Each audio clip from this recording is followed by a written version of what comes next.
열왕기하 11장 읽을 차례입니다. 이제 예후의 손에 의해서 아합의 집안도 멸절했지만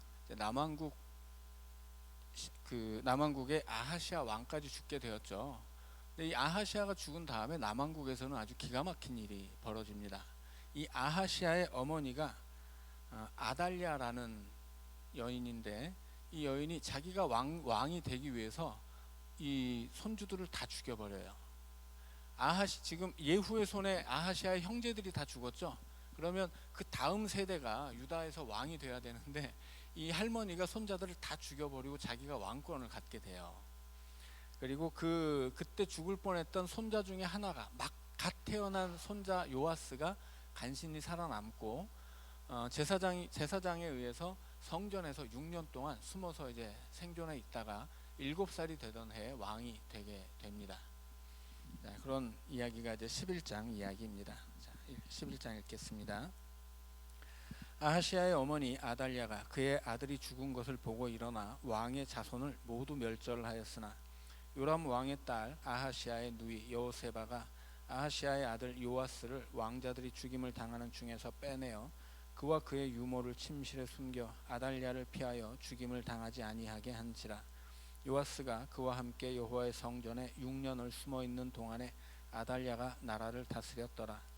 7째 해에 여호야다가 사람을 보내 가리 사람의 백부장들과 호위병의 백부장들을 불러 데리고 여호와의 성전으로 들어가서 그들과 언약을 맺고 그들에게 여호와의 성전에서 맹세하게 한 후에 왕자를 그들에게 보이고 명령하여 이르되, 너희가 행할 것이 이러하니 안식일에 들어온 너희 중 3분의 1은 왕궁을 주의하여 지키고 3분의 1은 수르 문에 있고 3분의 1은 호위대 뒤에 있는 문에 있어서 이와 같이 왕궁을 주의하여 지키고, 안식일에 나가는 너희 중 2대는 여호와의 성전을 주의하여 지켜 왕을 호위하되, 너희는 각각 손에 무기를 잡고 왕을 호위하며 너희 대열을 침범하는 모든 자는 죽이고 왕이 출입할 때에 시위할지니라 하니.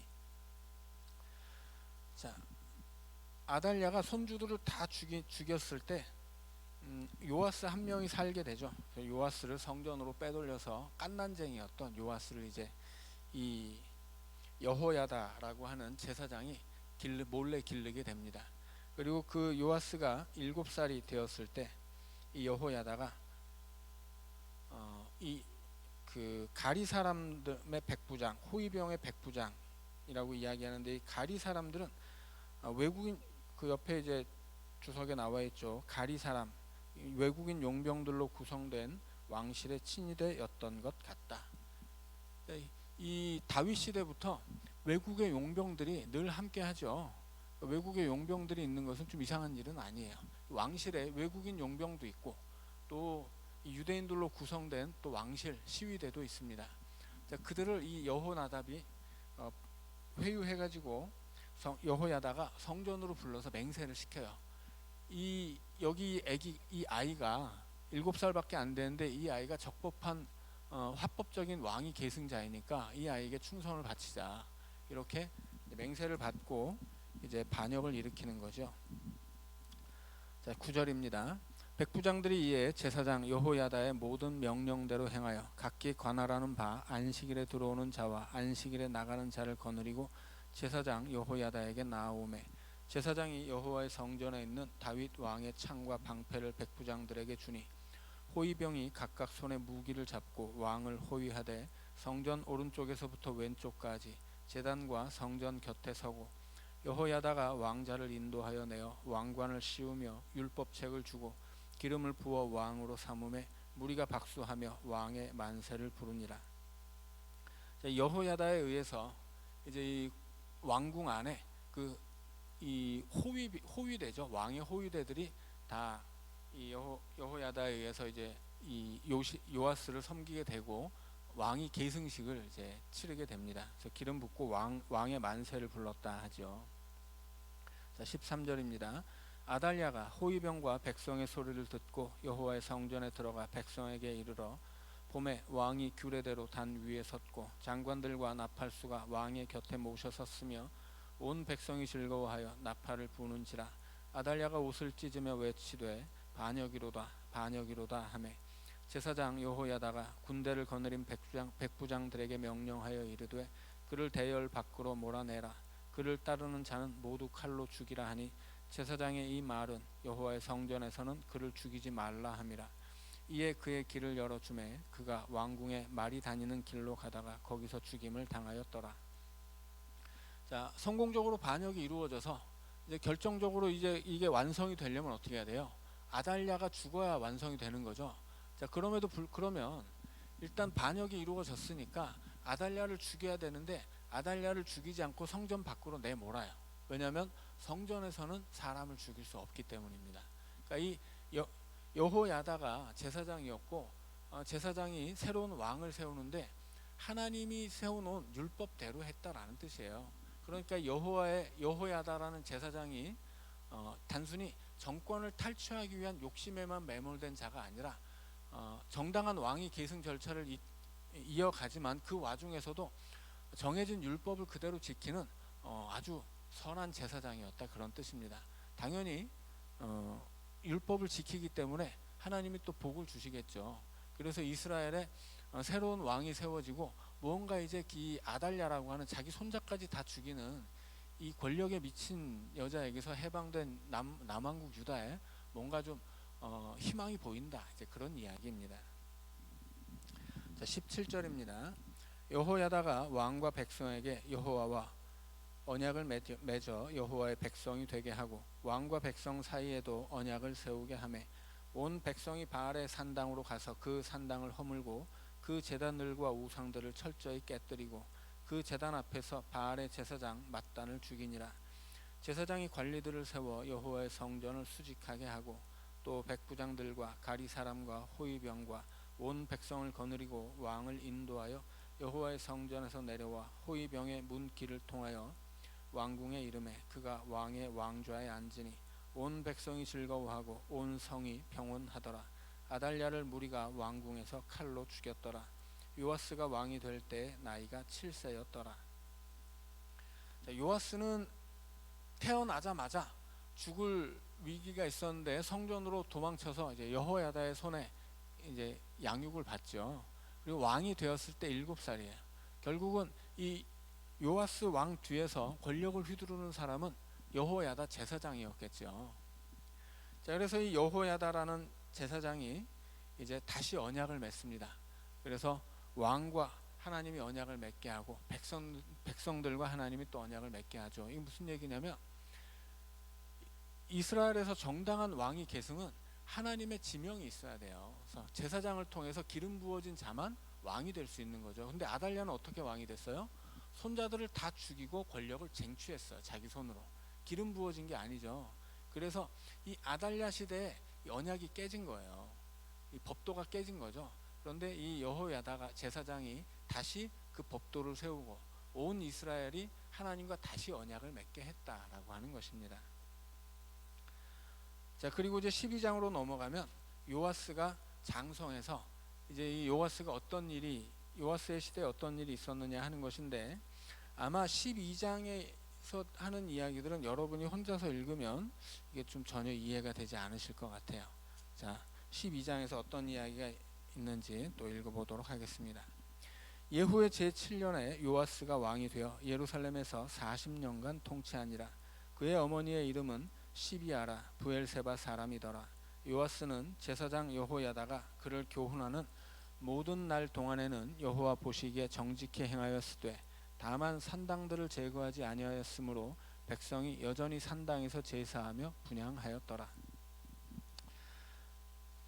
자, 여호야다에 의해서 살게 되고 또 7세 왕이 된 요아스는 40년 동안 다스려요. 그런데 이 요아스를 살려주었던 여호야다가 살아있는 동안에는 하나님 말씀대로 잘 했다라고 이야기하죠. 그 얘기는 무슨 얘기예요? 결국 요아스는 여호야다가 죽은 다음에는 악한 왕이 되었다 하는 뜻이에요. 그리고 그 요아스가 어떤 악을 행하게 되었는지 그 얘기가 이제 이어지게 됩니다. 자, 4절입니다.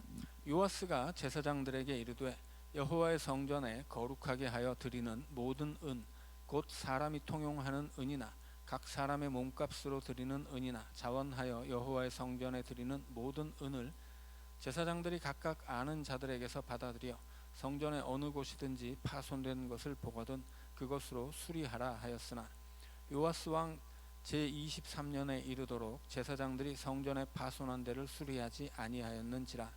요아스 왕이 대제사장 여호야다와 제사장들을 불러 이르되 너희가 어찌하여 성전의 파손한 데를 수리하지 아니하였느냐. 이제부터는 너희가 아는 사람에게서 은을 받지 말고 그들이 성전의 파손한 데를 위하여 드리게 하라. 제사장들이 다시는 백성에게 은을 받지도 아니하고 성전 파손한 것을 수리하지도 아니하기로 동의하니라.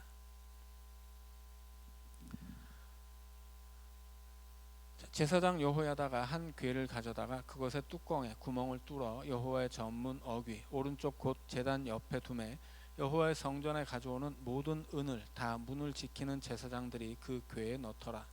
이에 그 궤 가운데에 은이 많은 것을 보면 왕의 서기와 대제사장이 올라와서 여호와의 성전에 있는 대로 그 은을 계산하여 봉하고 그 달아본 은을 일하는 자 곧 여호와의 성전을 맡은 자의 손에 넘기면 그들은 또 여호와의 성전을 수리하는 목수와 건축하는 자들에게 주고 또 미장이와 석수에게 주고 또 여호와의 성전 파손한 데를 수리할 제목과 다듬은 돌을 사게 하며 그 성전을 수리할 모든 물건을 위하여 쓰게 하였으되 여호와의 성전에 드린 그 은으로 그 성전의 은 대접이나 불 집게나 주발이나 나팔이나 아무 금 그릇이나 은 그릇도 만들지 아니하고 그 은을 일하는 자에게 주어 그것으로 여호와의 성전을 수리하게 하였으며 또 그 은을 받아 일꾼에게 주는 사람들과 회개하지 아니하였으니 이는 그들이 성실히 이 일을 하였음이라.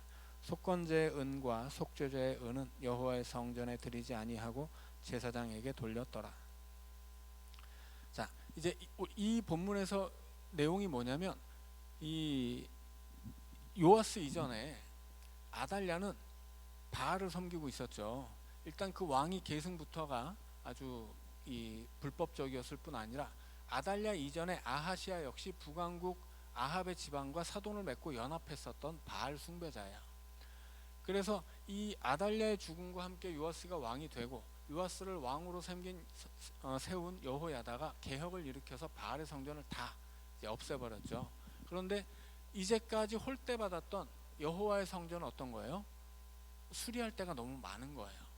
그래서 요아스가 명령을 내리죠. 여호와의 성전을 수리해라. 그런데 23년 동안 수리가 안 됐어요. 6절에 보면 요아스 왕 제23년에 이르도록 제사장들이 성전의 파손한 데를 수리하지 아니하였습니다. 이건 누구의 잘못일까요? 이상하죠. 제사장들한테 야 너희들 성전 수리해 이렇게 얘기했단 말이에요. 근데 안 했어요. 23년이나. 근데 그 23년 동안 대제사장이 누구일까요? 요아스를 왕으로 세웠던 여호야다예요. 이 사람은 어떤 사람이에요? 신실한 제사장이에요. 그런데 신실한 제사장이 왜 23년 동안 성전을 수리하지 않았을까요? 그냥 이 성경을 여러분이 그냥 읽으면 뭔가 여호야다라는 제사장이 뭐 잘못한 것 같고 이제 새로운 방법을 찾아서 이 요아스의 명령에 따라서 새로운 방법을 찾아서 성전을 수리하는 것 같은데 그런 게 아니에요. 자, 성전 수리에 드는 돈은 누가 돼야 되는 거예요? 제사장들이 돈이 있을까요, 없을까요? 없어요. 제사장들이 무슨 돈이 있어요. 지금 이제까지 북왕국이건 남왕국이건 바알을 숭배해 왔단 말이에요. 그리고 이제 막 그 바알 신앙, 바알을 섬기는 우상 신앙을 막 청소했어요. 성전이 새롭게 정비되었습니다.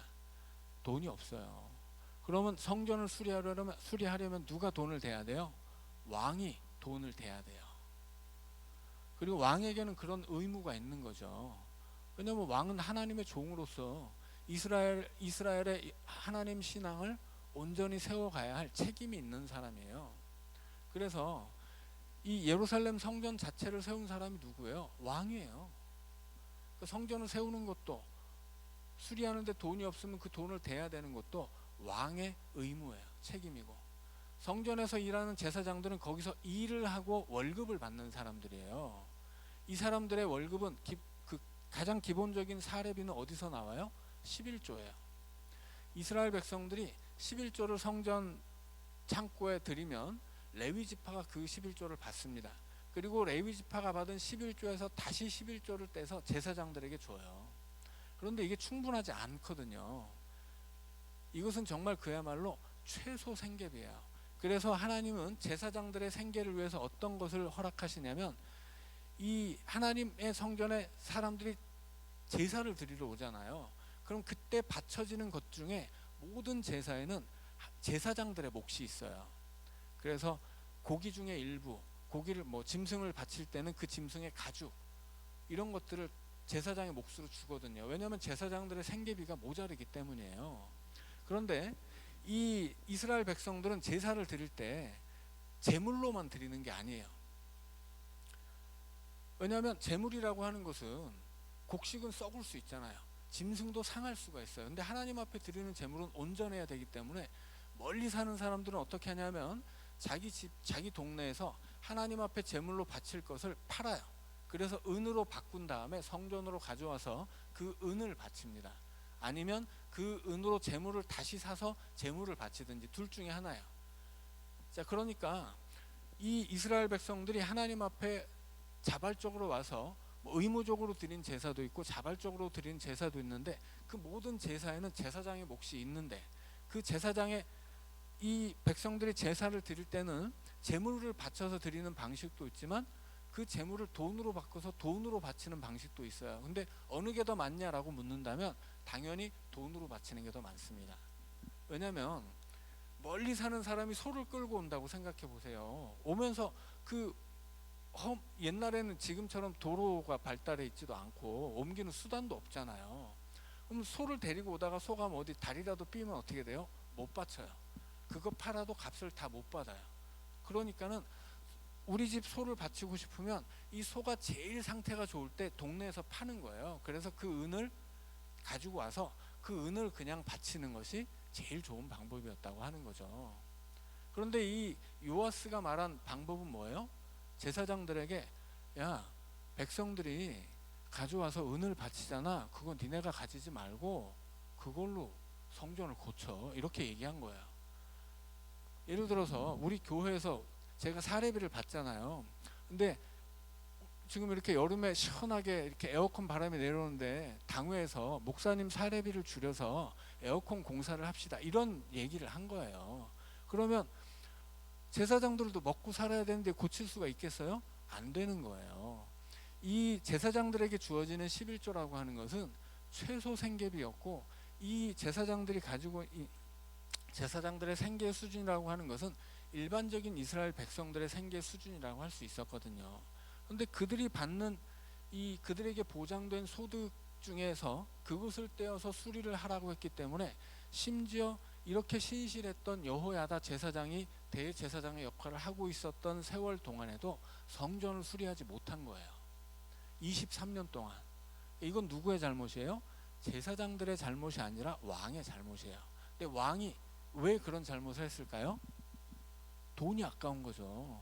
하나님의 성전을 수리하도록 돈을 지출하는 게 싫은 거예요. 그래서 23년 동안 수리가 되지 않습니다. 그런데 23년이 지났으니 이제 요아스는 몇 살이에요? 30살이에요. 그동안에 처음에는 요아스가 어렸을 때는 왕의 힘이 약하고 제사장의 힘이 강합니다. 그런데 이제 요아스가 다 컸어요. 왕으로 23년이나 살아왔어요. 그러니까 당연히 요아스의 권세는 커지고 여호야다의 권세는 작아지는 거예요. 그렇게 요아스가 이제 힘있게 되고 여호야다의 권한이 축소되었을 때, 요아스가 여호야다를 비롯해서 제사장들을 또 모으죠. 그래서, 야, 내가 옛날에 나 어렸을 적에 그 힘없을 때 니네 돈으로 고치라고 했는데 왜 안 고쳤어? 자, 이제 니들 고치는 거야. 알았지? 시작한 거예요. 그래서 어떻게 됩니까? 여호야다가 제단 옆에 모금 이 상자를 만들어서 구멍을 뚫고 거기다 은을 넣게 하죠. 그 은은 뭐예요? 제사장들의 몫으로 바쳐지는 은이에요. 그래서 이 여호야다가 그 힘을 기르게 되었을 때 제사장들에게 주어지는 돈으로 고치라고 했는데, 옛날에는 이게 안 될 일이니까 제사장들도 어쩔 수 없이 그냥 손을 놓고 있었는데, 이제 요아스가 힘으로 이제 눌러가지고 그 일을 진행하게 한 거예요. 자, 그럼에도 불구하고 이 16절에 보면 속건제의 은과 속죄제의 은은 제사장들에게 돌렸다고 하죠. 제사장들의 몫으로 가는 것은 이것뿐만은 아니었는데, 뭐 예를 들어서 한 30개 정도 항목이 있다. 실제로 이제 한 2, 30개 되거든요. 제사장들의 몫으로 가져갈 수 있는 게. 그 중에 2개는 봐준 거예요. 요 정도는 니들이 그냥 가져도 돼. 가져. 근데 니들 살림살이에 보탰어. 대신에 나머지는 안 돼. 나머지는 뭐 니들이 뭐 굶어 죽든 말든 여튼 성전 고치는 데 써야 돼. 이렇게 강제했다라고 하는 것입니다. 자, 그래서 결국은 여호야다가 궤를 만들고 그것을 이제 제단 옆에, 여호와의 전문 어귀 오른쪽 제단 옆에 두고 가지고 오는, 백성들이 제사를 드리기에 가지고 오는 그 모든 은이 있으면 거기다 다 넣게 했다라고 하는 것입니다. 자, 17절입니다. 그때 아람 왕 하사엘이 올라와서 가드를 쳐서 점령하고 예루살렘을 향하여 올라오고자 하므로 유다의 왕 요아스가 그의 조상들 유다 왕 여호사밧과 여호람과 아하시아가 구별하여 드린 모든 성물과 자기가 구별하여 드린 성물과 여호와의 성전 곳간과 왕궁에 있는 금을 다 가져다가 아람 왕 하사엘에게 보냈더니 하사엘이 예루살렘에서 떠나갔더라. 요아스의 남은 사적과 그가 행한 모든 일은 유다 왕 역대 지략에 기록되지 아니하였느냐. 요아스의 신복들이 일어나 반역하여 실라로 내려가는 길가에 밀로 궁에서 그를 죽였고 그를 쳐서 죽인 신복은 시므앗의 아들 요사갈과 소멜의 아들 여호사밧이었더라. 그는 다윗성에 그의 조상들과 함께 장사되고 그의 아들 아마샤가 그를 대신하여 왕이 되니라. 결국 요아스의 말로는 어떻게 돼요? 반역에 의해서 죽임을 당합니다. 비참했다는 거죠. 그 비참한 이유가 뭘까요? 비참한 이유는 당연한 거예요. 언약적인 저주예요. 하나님을 섬기지 않기 때문에 하나님으로부터 저주를 받아서 비참하게 죽는 거예요. 그 단적인 예가 하사엘의 침략 때였죠. 하사엘이 쳐들어왔어요. 그랬더니 어떻게 합니까? 여튼 나라 안에 있는 모든 금을 긁어 모아서 하사엘에게 바쳤어요. 하사엘의 목적은 사람 죽이는 게 아니죠. 재물을 얻어가는 거예요. 그래서 전쟁을 일으키는 거고, 그래서 있는 돈 없는 돈 다 긁어 모아서 주고 간신히 살아남은 거죠. 그런데 원래는 그렇게 하면 안 돼요. 원래는 적이 쳐들어오면 어떻게 해야 돼요? 왕은 하나님 앞에 엎드려서 하나님의 도움을 얻어서 승리해야 됩니다. 그런데 포기한 거예요. 하나님의 도움을 포기하고 그냥 금을 다 모아서 성전에 있는 것이든 왕궁에 있는 것이든 다 모아서 적에게 넘겨주고 목숨을 보장받은 거예요. 그러나 그 목숨 어떻게 돼요? 반역으로 잃게 돼요. 지켜질 수 없는 거죠. 금으로 내 목숨을 지킬 수 없더라, 이런 얘기를 하는 거예요. 결국은 이렇게 요아스가 하사엘 앞에 돈을 주고 생명을 얻는 것, 그리고 그 말로가 반역에 의해서 목숨을 잃는 것, 그것은 하나님을 떠났기 때문인데, 그가 처음에는 왕이 될 때는 그렇게 뒤에 서 있는 여호야다 제사장의 힘을 얻어서 이스라엘을, 남왕국 유다를 개혁했던 왕이었지만 나중에 23년이 지나고 힘이 있게 되었을 때는 어떻게 돼요? 제사장들을 핍박하고 그만큼 하나님에 대한 신앙이 없었다라고 하는 거죠. 결국 그렇게 하나님을 버리게 되니까 이렇게 망했다, 그런 얘기를 들려주고 있는 것입니다. 오늘은 여기까지 읽고 우리 기도하고 마치도록 하겠습니다. 사랑의 하나님, 이스라엘의 역사가 우리에게 보여주는 것처럼 하나님의 뜻은 보이지 않아도 우리가 살아가는 이 세상에서 여전히 유효하며 그 뜻에 따라 우리의 삶이 결정되고 결국 선을 행한 자는 하나님의 복을 받으며 악을 행한 자들은 하나님 앞에 심판을 받을 수밖에 없음을 우리가 믿게 하여 주옵소서. 그래서 세상에 악을 행하며 행복하게 사는 것처럼 보이는 사람들, 악한 삶을 우리가 부러워하지 않게 하시고, 오직 하나님의 사람들은 이 악한 세상 속에서 믿음으로만 살게 하여 주옵소서. 예수님 이름으로 감사하며 기도하옵나이다. 아멘.